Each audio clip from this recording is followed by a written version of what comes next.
Lebanon का Hezbollah समूह Israel के लिए गले की वह हड्डी बन गया है जिसे नेतन्याहू ना तो निगल पा रहे हैं और ना ही उगल पा रहे हैं। हालात इस कदर बिगड़ रहे हैं कि हिजबुल्लाह हमास से भी ज़्यादा खतरनाक हो गया है।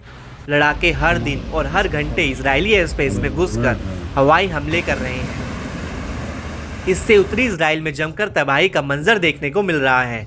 लड़ाके ड्रोन हमलों रॉकेटों से उत्तरी इजराइल के हर कोने को दहला रहे हैं। फिलिस्तीनियों के समर्थन में हिजबुल्लाह लगातार हमास का समर्थन कर रहा है।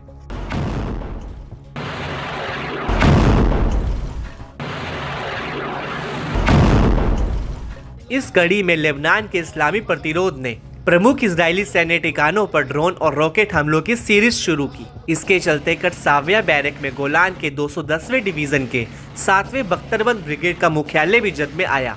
हिजबुल्लाह के सैन्य मीडिया ने बताया कि हमलों ने इजरायली अधिकारियों और सैनिकों की चौकियों को टारगेट कर निशाना बनाया।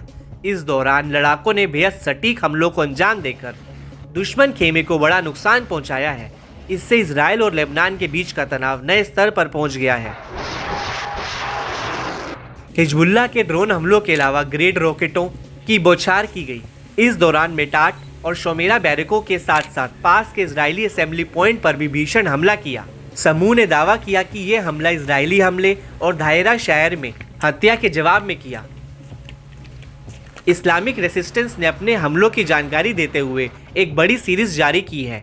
इसमें रामिया साइट पर भारी तोपखाने की गोलाबारी, मार्ज साइट पर रॉकेट हमले और जल अल आलम साइट पर निगरानी उपकरणों को निशाना बनाया।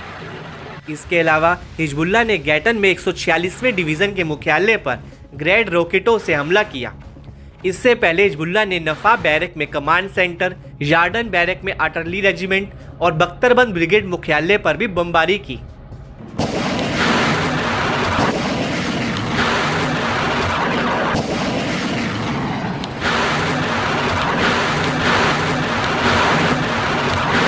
इस बीच इजरायली सेना ने बताया कि हिजबुल्लाह ने पूरे दिन उत्तरी इजराइल पर करीब 115 रॉकेट और कई ड्रोन दागे।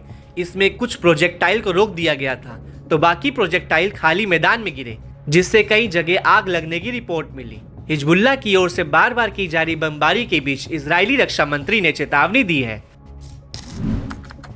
योव गैलेंट ने कहा कि इजरायली सेना अपना ध्यान गाजा से उत्तरी मोर्चे की ओर शिफ्ट कर रही है। इजराइल हिजबुल्लाह के साथ एक बड़े तनाव के लिए तैयार है।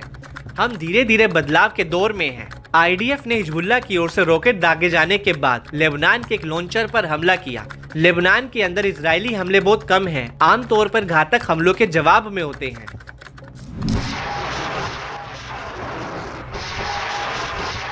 दरअसल लेबनान के हिजबुल्लाह के साथ पिछले कुछ समय से एक बड़े हमले की आशंका जताई जा रही है। बीते दिनों इजराइल ने हिजबुल्लाह के कई कमांडरों को ढेर कर इलाके में हलचल तेज की थी। हिजबुल्लाह लगातार इजराइल को बड़े हमले की धमकियां दे रहा है। ऐसी आशंकाओं के बीच इजराइल भी युद्ध स्तर पर पूरी तैयारी कर रहा है। ईरान समर्थित हिजबुल्लाह समूह ने बताया कि कुछ हमले सोमवार देर रात लेबनान की पूर्वी बेका घाटी में हिजबुल्लाह हथियार डिपो पर आईडीएफ के हमलों के जवाब में थे। इससे पहले सोमवार को उत्तरी इजराइल पर एक विस्फोटक ड्रोन हमले में एक इजरायली सैन्य एनसीओ मारा गया था। आईडीएफ ने सोमवार रात को टायर के पास दक्षिणी लेबनान में एक ड्रोन हमला किया था। इसमें हुसैन सुलेमान नाम का एक हिजबुल्लाह ऑपरेटिव ढेर हुआ था।